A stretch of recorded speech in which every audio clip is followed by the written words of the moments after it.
The temporary protection status. It means and entails if your country is unstable, I will protect you. That's what that Statue of Liberty stood for, to welcome those in trouble. You know, so that's a violation of human rights. Sending the Haitians back to Haiti, where? In a place where there is trouble. It's a troubled place right now. And I bring forth the voices of the Haitian community. We woke up this morning in fear of what that means. Family separation, deportation, and those are the realities. We have TPS holders who have been in this country calling the United States home for the past 10, 15, 20 years. They are our doctors, caregivers, attorneys, taxi drivers, the immigrants who keep these United States of ours moving. Today, the Supreme Court sent a blow to the community, to all immigrants, but we stand firm, undeterred, strong to let the community know and all immigrants know that we will not be defeated.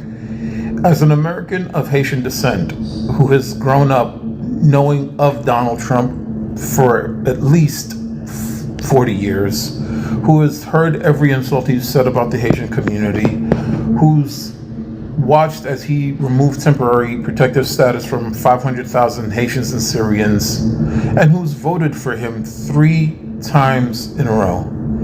I come to you humbly to say that I would still vote for him again. I will bear the burden. I will bear the cross of having to deal with the fear that my compatriots, if not my countrymen, are probably going to be sent home into a dangerous area. And it bothers me, but everything that's out of my control I give to God anyway. But I'm just here for the accountability of it. I'm looking at America dead in the eye and saying that I would still vote for Donald Trump because he is the protector of the American experiment. I've had too many conversations with progressives and leftists who have a million different complaints about the United States, that they do not respect Western civilization. They consider it white supremacy, that they're headed down the same path as past communist and socialist experiments that lead into anarchy, chaos, and mass executions. To protect America, I will throw my tear-soaked face on the hardships of the people who are not going to be with us in these United States. That also includes DACA recipients, TPS recipients, and the like. I've always tried to skirt the edge that we do need hardworking immigrants into this country. The South Americans who came over here and they're with their families and they're selling what they can sell. The construction workers, the ones who work hard. I've always said that we need to make a place for them in this American experiment. So it's not something I'm saying that's different. It's just that after all these years, it's time for me to be accountable that the President of the United States does not agree with me when I say that the Haitians belong here, the Syrians belong here, and DACA belongs here. And I have to bear that burden. But if we want to have an America, we have to have a president who wants to protect America.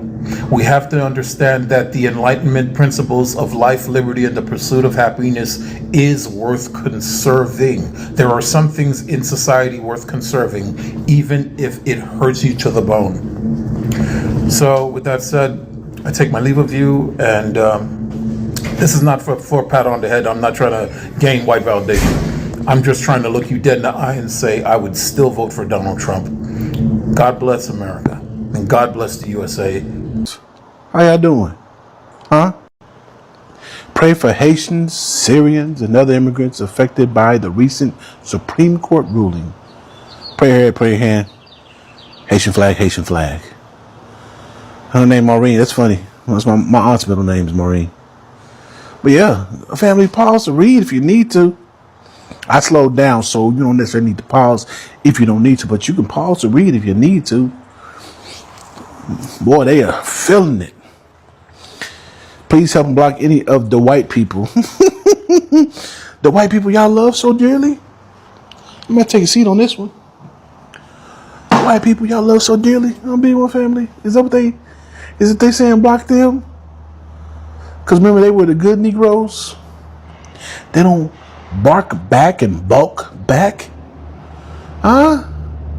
They do what they're told. They keep their heads down and they're so prayerful. And they don't ever. I'm praying for Black Americans. That's right. That's what we're doing. They don't ever challenge anything. That's the reason why we can't get success, because there is no racism.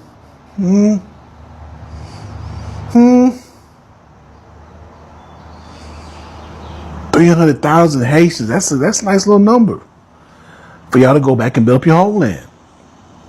And a few thousand Syrians. That's a handful. That's kind of low key, disrespectful, if you ask me. However, it's not my issue. I'm foundational Black American. So I hail from a sharecropper here in Texas. Well, I'm not in Texas right now, but I hail from sharecroppers.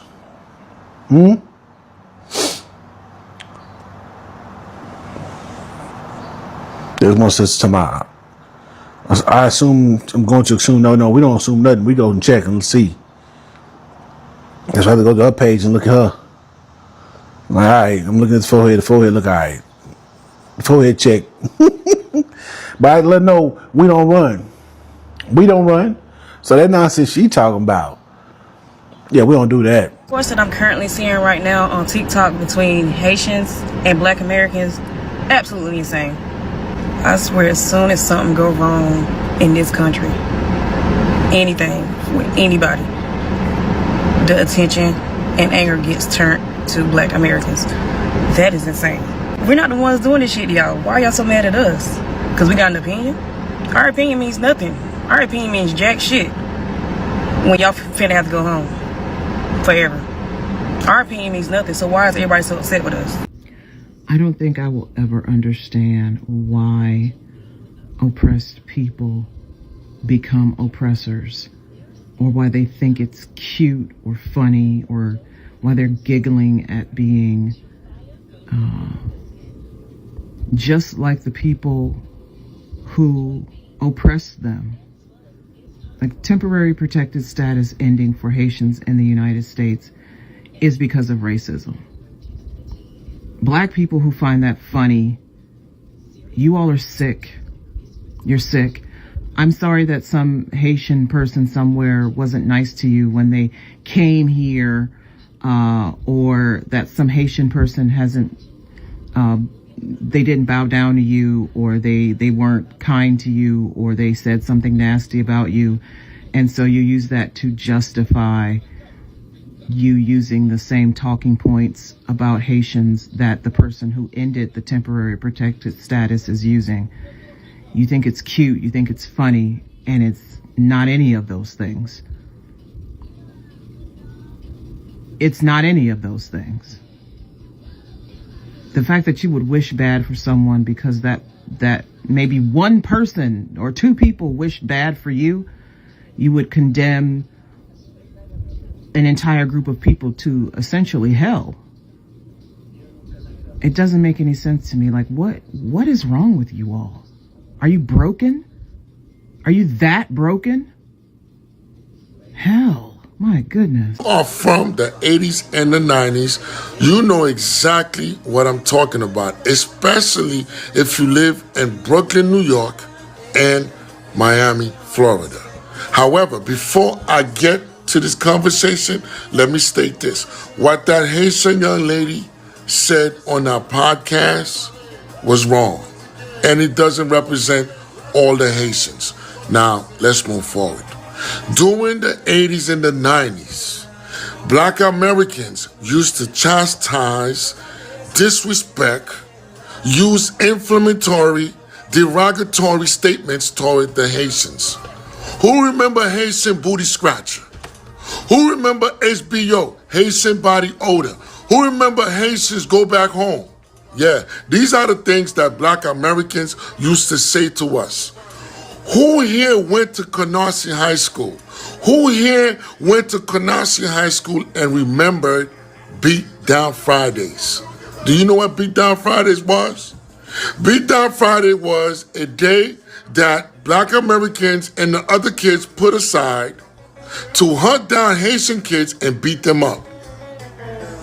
Erasmus High School was terror for Haitian kids. Wingate High School was terror for Haitian kids. Everywhere in Brooklyn, New York was terror for Haitian kids during the 80s and the 90s. And now, y'all take a little BS clip from a BS podcast show that needs to be canceled because they gaslighting the culture, provoking people to act crazy, and y'all blowing it up out of proportion. See, the subject matter between the Haitians and African Americans, FBA, has been going back and forth, both parties pointing fingers at each other. Haitians talking about how they have been racially profiled and being, mocked and criticized by